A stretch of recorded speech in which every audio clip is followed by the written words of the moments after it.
Are you like most sales and other professionals who want to grow their wealth faster than what they are currently doing through their company 401k, even with that company match, the stock market, or just plain saving money? Would you sleep better at night if you had the financial freedom to be job optional in just 3 to 5 years through investing in real assets? Maybe you don't want to stop working, but wouldn't it be cool if you could retire a decade earlier than most? And do the traveling you and your family have planned for years while you're still young and can enjoy it? Let's face it, most busy professionals don't have the time or desire to take on more work outside of their W-2 to grow their wealth. On The Wealth Flow, each week we share the stories, the investments, and take a deep dive into the various asset classes that can deliver that accelerated growth to your portfolio passively. That's right, no extra work for you. Instead, we'll put your money to work. Learn what the 95% aren't talking about and join the top 5% of earners today on The Wealth Flow.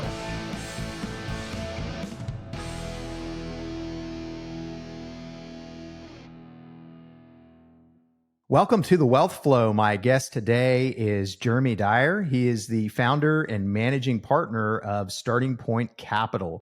Jeremy leads the company's investor relations and their strategic partnerships and serves as the director of marketing. Jeremy graduated college with a BS in marketing from the Carlson School of Management. He consistently attained top sales professional as a high-performing associate before launching his passive real estate investing company. He is a father, a husband, and currently they have over 4,000 doors in multifamily with 24 passive real estate investing deals in process and passive equity investor for over 400 million in total assets. Jeremy, welcome to the show. Keith, thank you for having me. Absolutely. I'd like to maybe start, Jeremy, being that you've done some other stuff besides real estate. I always like to hear a little bit about your journey and, kind of where you grew up and what eventually led you to real estate.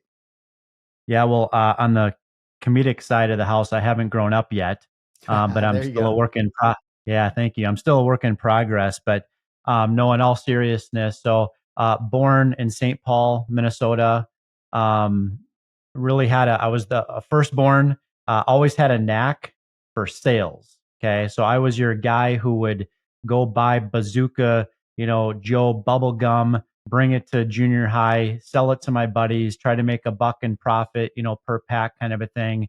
The guy that was going door to door selling Christmas wreaths, during the holidays. I was that guy that, would buy candy bars and go door to door with those. So I always had a passion and a love for sales. When I got into high school, I knew that my path was going to take me on some sort of a sales journey. I just didn't know what that path was going to be, right? So got involved in the local, DECA club chapter where I competed, in various sales demonstrations, did relatively well there, relative to my peers, both on a state level as well as on a national level. And then when I got into college, I also knew that my plan was to get into some sort of a sales professional role at that time. And the challenge was in college, you got to check all the boxes first, right? So those first couple of years in college as a freshman and a sophomore were difficult years for me because I was checking a lot of boxes that to me made no sense because I always knew that I was laser focused on being a sales guy and a sales professional and wanted to really kind of get on the express path, so to speak. So fortunately, I was able to get through those first couple of difficult years in college and made it into my junior and senior years. And then we're very laser focused on taking a lot of management courses, taking sales professional courses, reading a lot of books, listening to a lot of podcasts, networking with people so that when I got to the point in which I was ready to exit college, that I had a sales professional job already lined up. And that is in fact what happened. So I had a job ready to go 6 months prior to me graduating college, and that was in a sales professional role. I was very blessed early on in my sales professional journey to have become that, rookie of the year. Okay. The guy that went from, nothing to the top guy in the overall company on a national level very quickly. Okay. And one of the challenges and why this kind of bleeds into real estate a little bit is one of the challenges was because I was doing very well, from a commission perspective and a sales professional perspective, very early on in my early 20s, I had already purchased and built our dream home. Okay. I had two beautiful children and two more on the way. So doubling down, going from 2 to 4, right? Right. Maxing out the 401k, trying to find, the next Tesla, Amazon, Yahoo stock, right? Had the 40-foot RV sitting in the driveway. Life was good, right? Right. I remember sitting up late at night with my wife one night watching, HGTV and one of the home flipping stations, right? And telling my wife, I want to do that. We can literally buy homes with cash on the table with no debt. We can force out a bunch of other potential buyers, right? In doing that, because we have no debt contingencies. And so we decided back in 2012 to launch a home flipping business. So I'm going to stop there, Keith, because I got a lot more to say. I am a sales professional, so I enjoy, speaking a lot. But just so that I don't carry on this conversation with the next 40 minutes, if you'd like to unpack where we're up to 2012, that would be great. Yeah, that'd be great. What industry was it that you were selling in? The human capital management industry, so largely payroll and HR sales. Okay, perfect.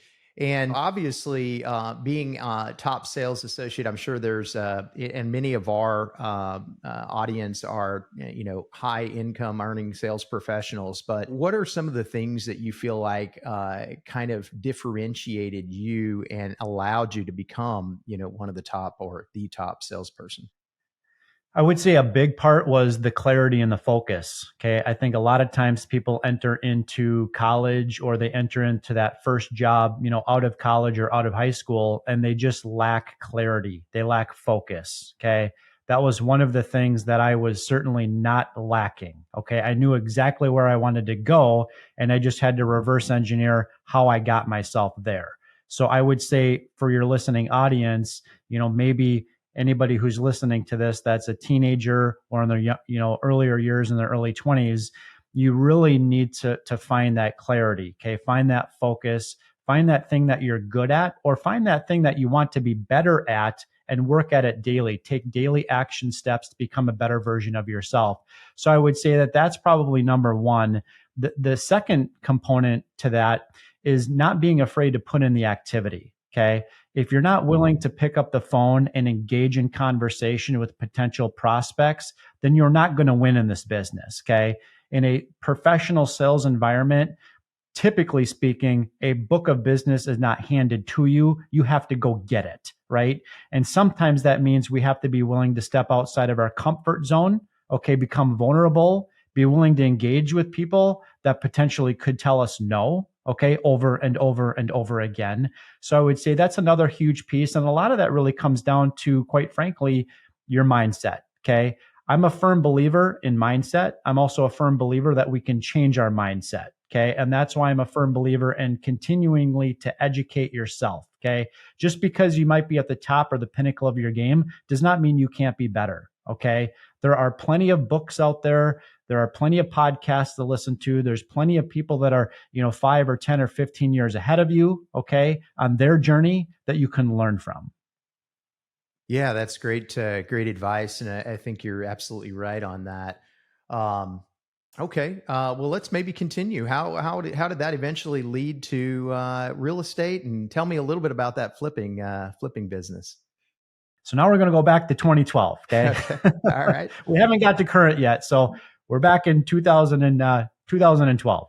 So 2012, we decided to start up this flipping business. My dad just conveniently happened to be a licensed general contractor. My wife had a knack for interior design work. We also wanted to find a way to supplement her income because at that point, I had 2 children and I had 2 more on the way. Okay. Right. So my wife exited her W-2 at a very young age. In fact, she exited her W-2 when my firstborn was born. So one of four, firstborn was born, she was done. Okay.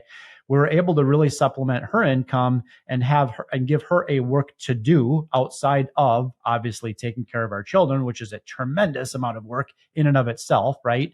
But she was able to, in 2012, really help to focus on the management of the properties that we were fixing and flipping. Okay. And again, her primary role in that, outside of, managing some of the books and, looking at properties before we decide to invest, coming up with a strategic plan to renovate, those properties so that we could ultimately sell them. That was her primary role. Okay. 2012 went well, 13, 14, 15, things were going well. Okay. But in 15 is when my wife and I made the decision to double down on children. So that's when we went from 2 kids to 4 kids. My 2 older boys were active in year-round hockey and lacrosse and all the various activities that they had going on. So we were really faced with a dilemma in 2015, and that was, do we continue to scale up our active fix and flip business, okay, which would have required me to step away from something that was very comfortable and sure to me, and that was my W-2 job with all the various benefits that entailed, right? Or do we exit out of the fix and flip business altogether and instead start investing that capital into passive real estate investments? Okay. So in 2015, we made our first decision to invest passively into a multifamily real estate syndication in Memphis, Tennessee. Okay. I have never been to Memphis, Tennessee. Okay. I just know that I knew, I liked, and I trusted the lead sponsor. Okay. Who I happened to network my way into getting to know. Right. So I got to know, the sponsor on a personal level. He told me about the opportunity and what the returns could potentially look like, the value add business plan that was in place.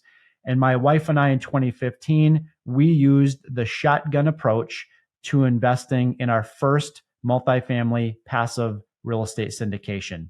We literally held our breath and we plugged our nose and we sent our wire transfer in. Okay. Right. Because in 2015, I didn't really truly understand what the word syndication even meant, other than I knew that the Green Bay Packers were a syndicated football team. Beyond that, I didn't know that you could syndicate things like multifamily apartments or mobile home park communities, right? I just didn't know that. So it was a very big lesson learned. And I and yourself, you probably talk to investors all the time that maybe tend to have a little bit of a analysis paralysis or paralysis by analysis, however you want to say it, right? Yeah. In 2015, there was no paralysis analysis. This was literally just trust, hope, and pray. Right. Okay. And how did that first one turn out? Or did you reinvest with him again in another deal prior to exiting that one? Or what did that part of it look like? 12 more investments were made with that same operator from the first time that I had invested with them. Okay.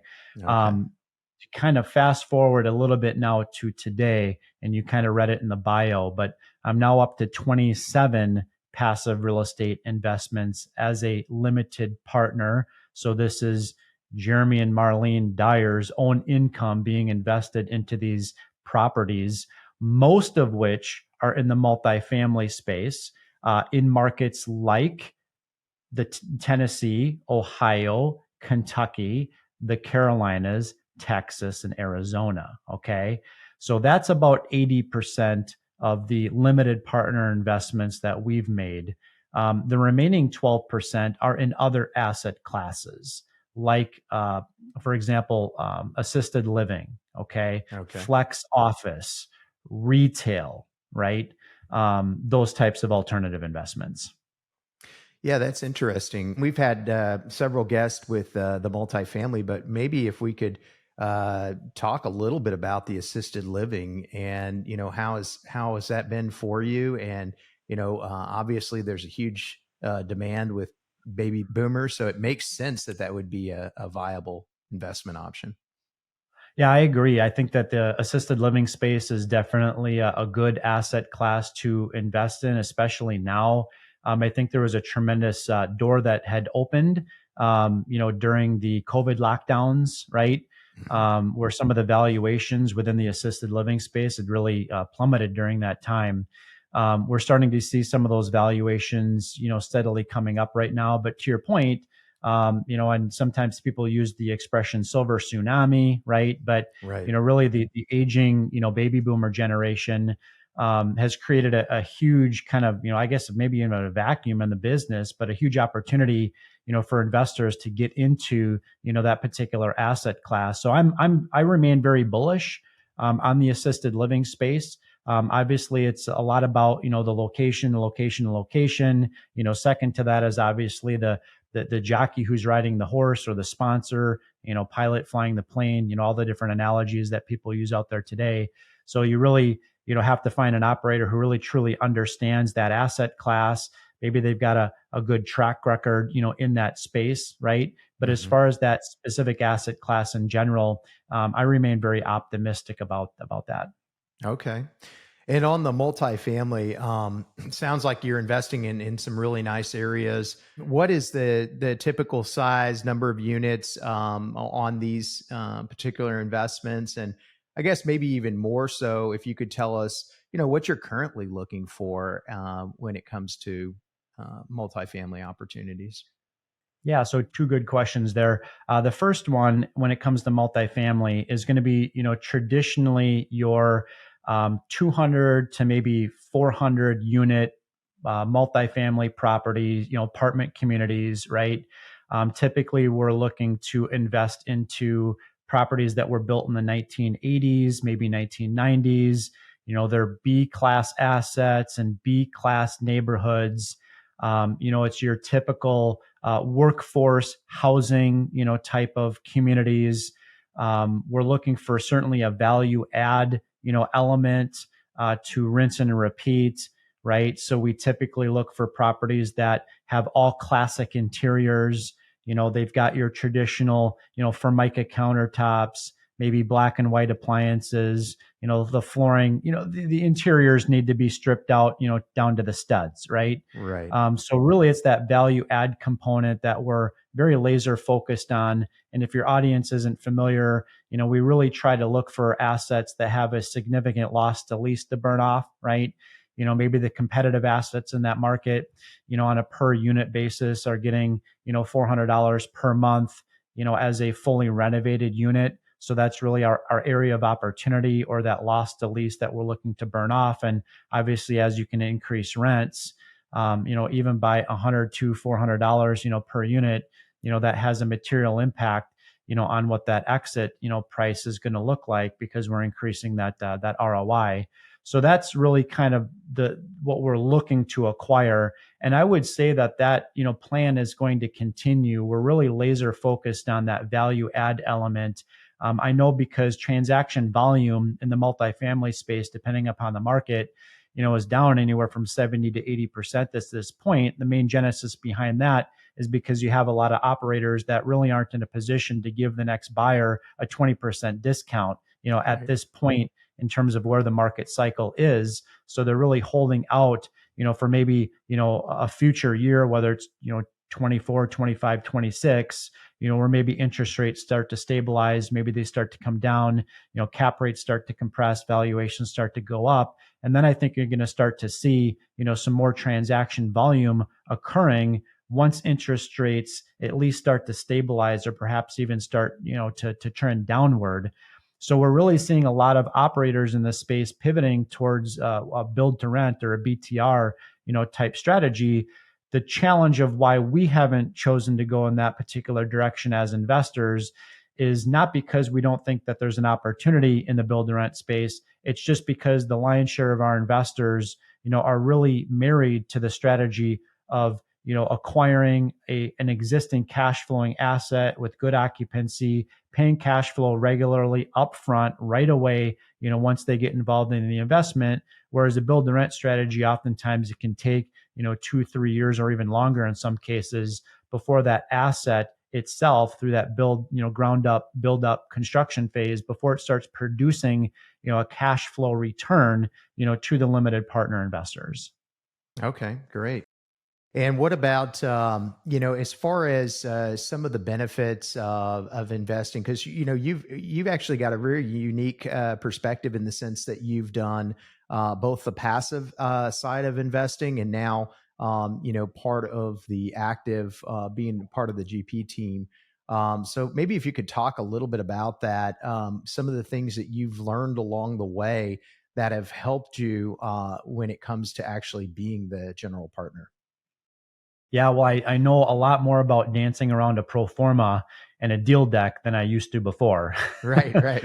I know a lot more about how to challenge assumptions, right? Which is, largely what those pro formas and those deal decks are based off of, our assumptions, right? For sure. Which can be somewhat of a challenge in this space because nobody has a crystal ball. And if anybody listening to this podcast today has the crystal ball, please let me know. I'd like to buy it from you, right? Right. But yeah, so that's the challenge. So I certainly know a lot more about that. But for your listening audience that isn't familiar, with from a high level when it comes to syndications, it's really kind of a three-legged stool, right? You've got one leg of that stool is primarily responsible for the underwriting side, right? And oftentimes, especially in the multifamily space and even in some other asset classes, a lot of these operators are underwriting 100 plus deals before they ever even submitted a letter of intent or take one under contract, right? So a lot of due diligence, is done by operators before they actually have an investment opportunity that they're going to bring to their investors. So that's kind of one leg of the stool, right? The other leg of the stool is really on the asset management side, right? So there's operators who hire third party, building contractors and property management companies, but then there's also operators in the space that are vertically integrated, right? My preference, of course, is with the vertical integration because that property management company and largely that building contracting company that's vertically integrated in with the operator, they're largely not for profit, right? I mean, their idea is just to break even, right? And so I really like operators when they have kind of control, over the renovations, and they've got control over the management of the property. So that's kind of the second leg of the stool. The third leg of the stool is the leg that I stand on or in, okay? And that is the side of working with investors, partnering with investors, and helping to ultimately raise capital or equity for future projects that we're looking to acquire, right?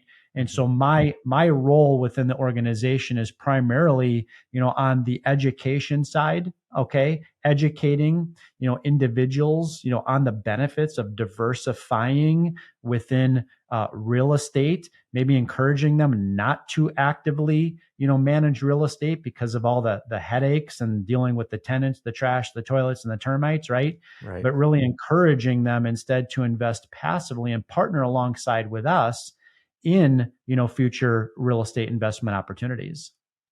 Yeah, and you have definitely the perspective to be able to do that, having done that with you and your spouse. So that's great. What speaking of that, and maybe educating folks a little bit. You mentioned about diversifying. Maybe talk a little bit about some of the advantages of diversifying into some real estate assets, and then any tax benefits that might come along with that. Yeah, good question. So when it comes to diversification, you even have to kind of take a broader look at it. Okay. I max out my 401k every year. Okay. I try to find the next, Tesla, Yahoo stock, like I referenced earlier. I invested in crypto like a lot of other people. Right. So I'm a big fan of encouraging people to continue, to invest, in Wall Street. Right. But I also think that people are doing them a disservice by not also investing in what I call Main Street. Okay. And when I say Main Street, I'm referring to investing into hard assets that produce cash flow and are risk adjusted with tax benefits. Okay. So I would never tell somebody to pivot entirely away from Wall Street and go all in on real estate investing. I don't think that's the right type of advice, right? Right. But within investing in real estate, there's also an opportunity to diversify within real estate, okay? Not just asset class, and there's a lot of them, right? There's self-storage, assisted living, as we talked about. There's flex office, there's retail, there's multifamily, there's mobile home parks. I mean, there's all kinds of different, asset classes out there where investors could look to diversify into. So there's that side of the house.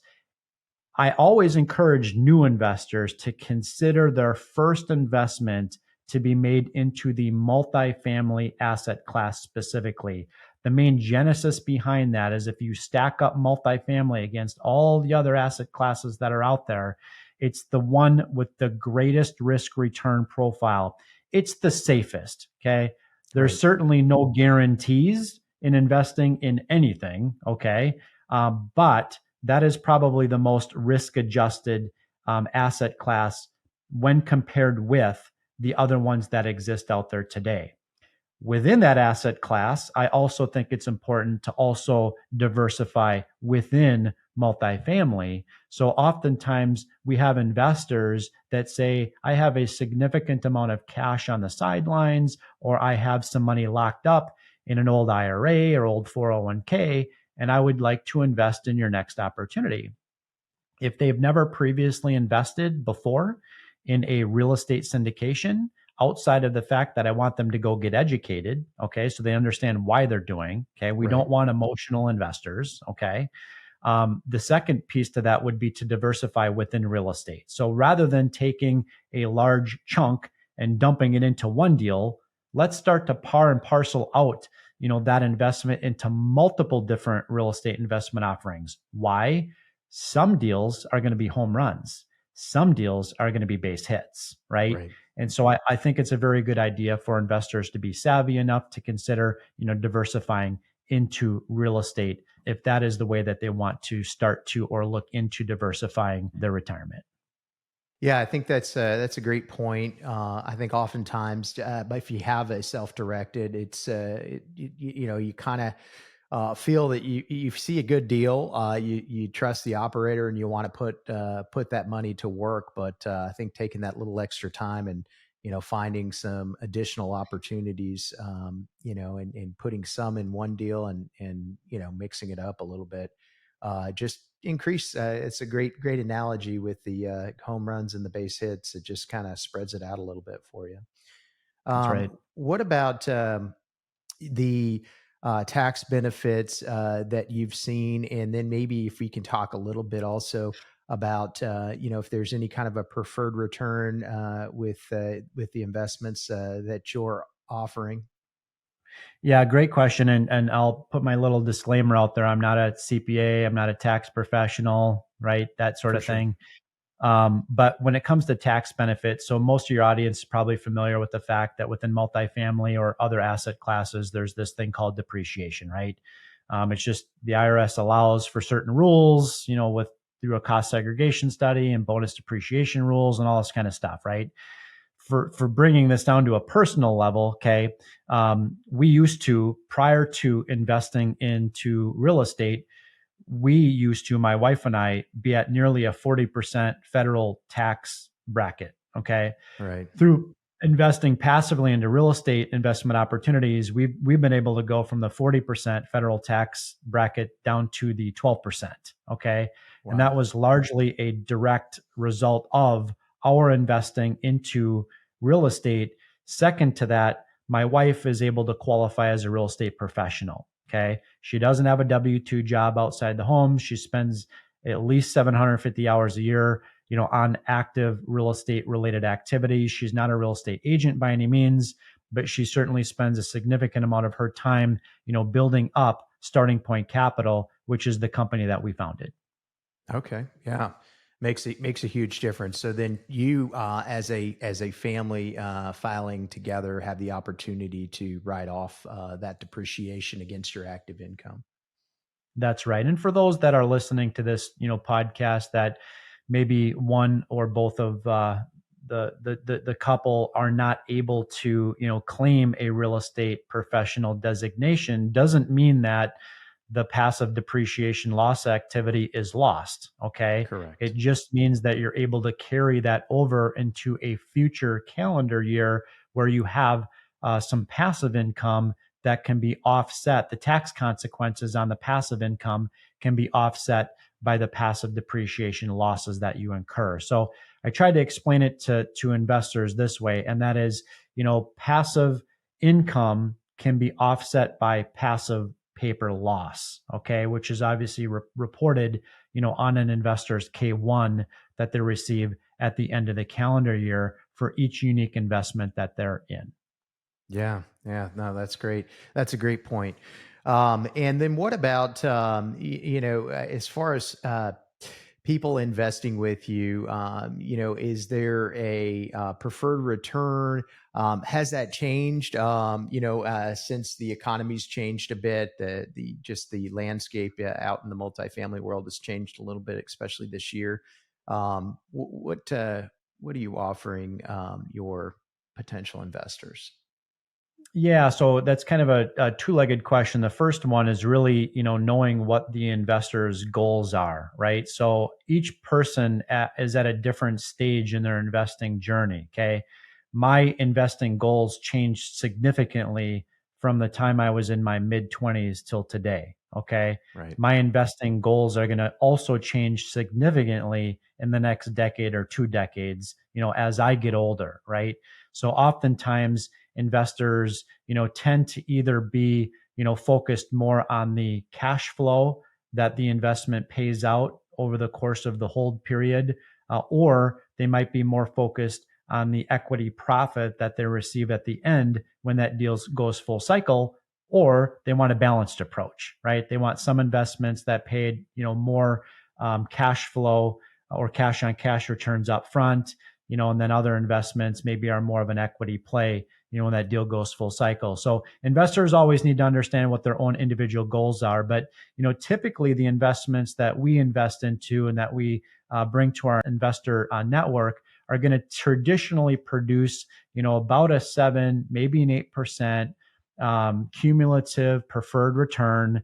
That is money that sits ahead of, the sponsor receiving any profit, or distributions, on the investment. So I always tell investors, you're really getting paid in the investment first, okay? Because the split on profit or distributions is 100% going to you up till the point in which the deal hits a 7 or 8%, depending on the deal, cumulative return. Okay. Once that bucket is completely filled, then there's traditionally a split that occurs on additional profits after that point.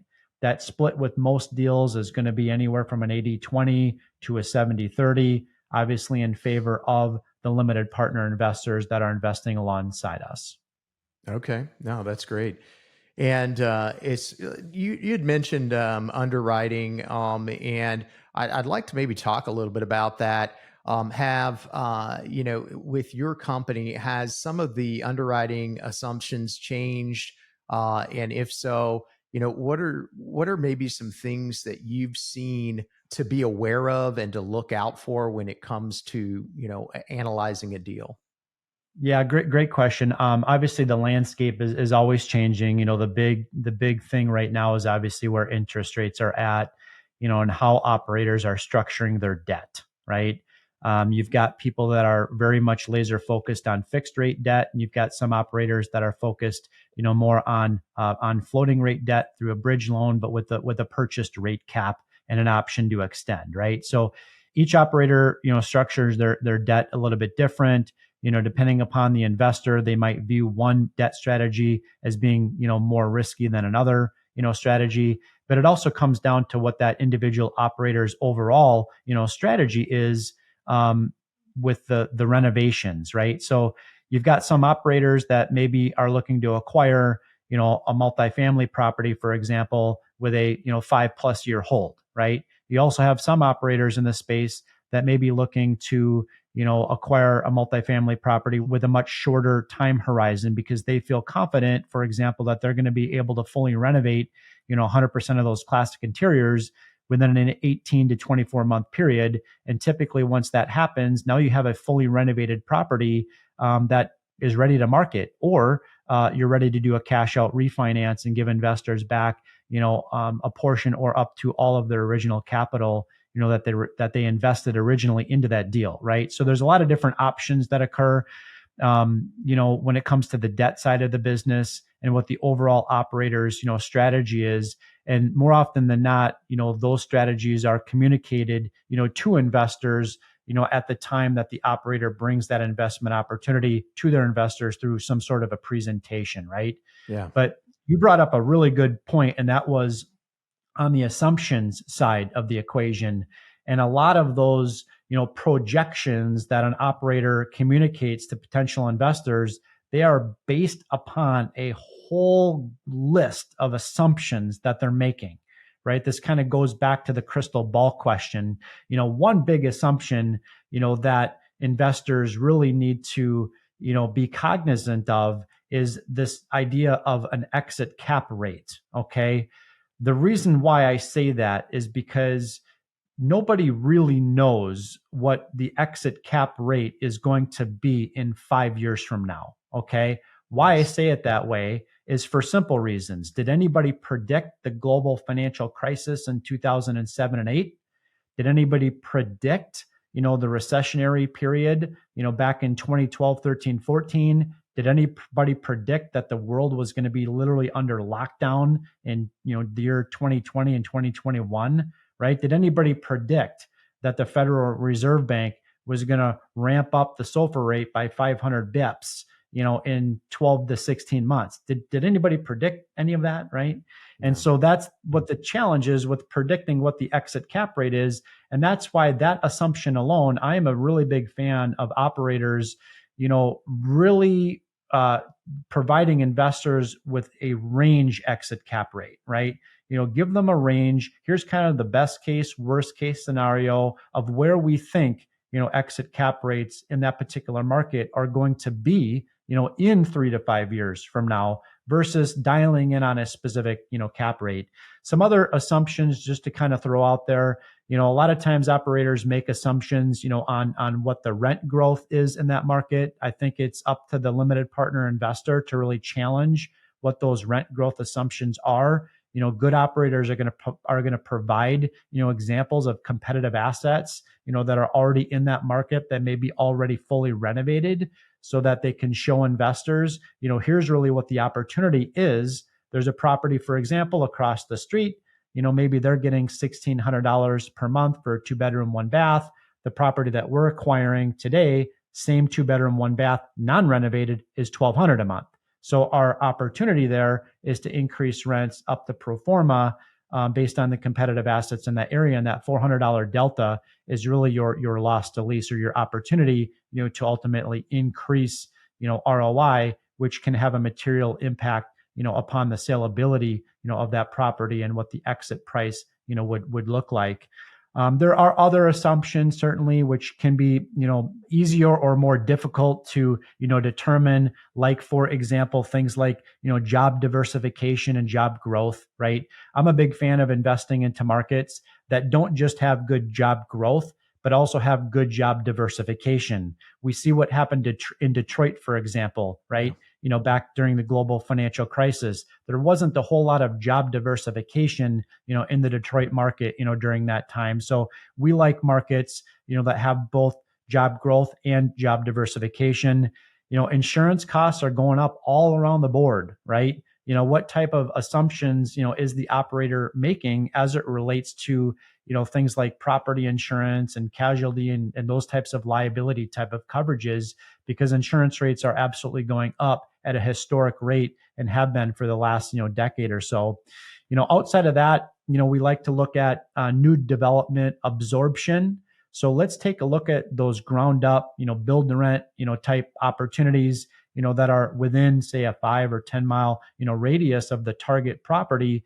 And what are those brand new construction or new communities, are they getting filled up? What does that absorption rate look like? Okay. Yeah. If there's an asset that just went on the market a year ago and they're struggling with occupancy, that's a red flag, right? And so it's really, what is that new, what is the new construction in that area, getting from an absorption rate perspective? Yeah, those are all great points, and I think help when analyzing a deal. What about as far as do you have anything that you're currently raising capital for? No, we don't. We typically look to raise capital on anywhere from 4 to 6 new opportunities on an annual basis. Okay. We currently don't have any opportunities, that we are raising capital on. Quite frankly, the last 6 opportunities that we were looking to partner with limited partner investors, all 6 of them were fully subscribed in hours, not days. Okay. Oh wow. Um, the last opportunity that we brought to our investor community was a $20 million raise, and it was fully subscribed in 25 hours. Wow, that's incredible. Okay. Let's talk maybe a little bit about that. Obvious. How have you built your investor list, and what kind of communications does your company do in order to kind of keep people in the loop as to what's happening? Yeah, our cadence on communication to existing investors is obviously to provide them with the monthly financials, a monthly update to keep them informed, to let them know of some of the successes and certainly some of the failures. One thing that I think it's hard for new investors to understand in the real estate business, stuff is always going wrong. Okay. That's right. Yeah, there's always stuff going wrong. I mean, every day, every week. And that's why it really comes down to, the operator and the team, that's performing that value add business plan and managing the asset, that's the right team and they're fully capable of dealing with times of adversity. I've mentioned this before and I'll say it again. In real estate, the analogy is birds fly, fish swim, and real estate falls apart. It's just what happens. Okay. Right. So it's one of those things that, it's important for us to stay in constant communication with our investors so they have an almost real-time update. We provide all investors with the same information as it relates to the monthly financials and the performance of the property and the value add business plan that we would provide to the bank, okay, which also requires, that information be communicated to them as well on a monthly basis. Outside of that, we're always looking to engage, with potential new investors. Most of our investors come by way of referral, from happy investors, right? Yeah. So we have a pretty deep, bench of existing investors that, once they partner with us on an opportunity or once we make available to them another investment opportunity, they just genuinely want to tell, their family, their friends, their neighbors, that sort of thing. So that's traditionally how we are able to secure, new potential investor partners is by way of our existing investor base. Okay, perfect. And why don't we go to how people can find out more about you? That would be great. And then I've still got a few additional questions after that. Yeah, happy to. So a couple of ways. Number one, I'm relatively active on LinkedIn. You can find me there under Jeremy Dyer. You can also head to our website where we have a free ebook on passive real estate investing. That website is startingpointcapital.com. You are also welcome to follow me on my own podcast, which is called The Freedom Point. And again, it's called The Freedom Point. Okay, perfect. And outside of when Jeremy's not investing in real estate, what are some of the things that you do? Yeah, that's a great question. So I mentioned earlier, I've got 4 children. Okay. 3 of them play hockey, and hockey in Minnesota is year round. Okay. So I spend a lot of my time as a professional sports Uber driver. But second to that, I also spend a lot of time on the ice with my kids because I do coach or help coach all three teams. So outside of spending a lot of time on the hockey rink, my wife and I are also, we like to host a lot. So we like to have friends over, family, that sort of thing. And we try not to dismiss the fact that it's also a good idea for my wife and I to get out on a weekly date with each other too. Yeah, absolutely. It's super important, especially with having such a busy life. So, oh, that's great. I have two other questions for you, if you have just another couple minutes. And one would be how what advice would you give somebody who's maybe just starting their investment journey? Yeah, I'm a huge fan of education. Okay. And a lot of investors will ask me, hey, Jeremy, should I, attend this, conference? Should I, purchase this mastermind? Should I do all of this stuff? And I tell them, don't do any of that stuff. Okay. What I'm trying to tell them is don't spend a bunch of money on it. Okay. Because you can get it for free. Okay. There's great people like myself and Keith and others out there, that are happy to mentor people, through their investing journey to provide them with that education. But the reality is there's also a ton of books and a ton of podcasts out there. And the last time I checked, it doesn't cost us anything to listen to a podcast. Okay. Right. And a book is 10 or 15 bucks. Okay. So find a couple of good book recommendations out there. I'm sure that may be your next question for me. And that is, what book would you recommend? I'm a huge fan. And I joked with the author about this the other day. I'm a huge fan of this book right here. Yeah. It's called The Hands-Off Investor Book by Brian Burke. Maybe you've recommended it to your, investing community or investor community as well. I tell new investors, it would take me 10 hours to explain to you everything that you need to know, or you can just read this book. Okay. Yeah, for sure. No, that's a great one. Great recommendation and great advice for somebody starting out. Well, Jeremy, I've enjoyed our time together. I know you've added a ton of value, and I'm sure we're going to have folks reaching out to you to connect. So really appreciate your time today. Yeah, Keith, thank you for having me. Being that you're still here, I trust you found value in this episode. I personally wish I would have known these guests and strategies when I started my wealth creation journey. Go to wealthflow.capital to subscribe to our newsletter. And as a free gift, we will send you our quarterly market report and the top 10 things to look for in an investment opportunity. Take a minute to give our show a rating and review. Help us reach 1 million professionals by subscribing and sharing this episode with someone you know who could also find value in it.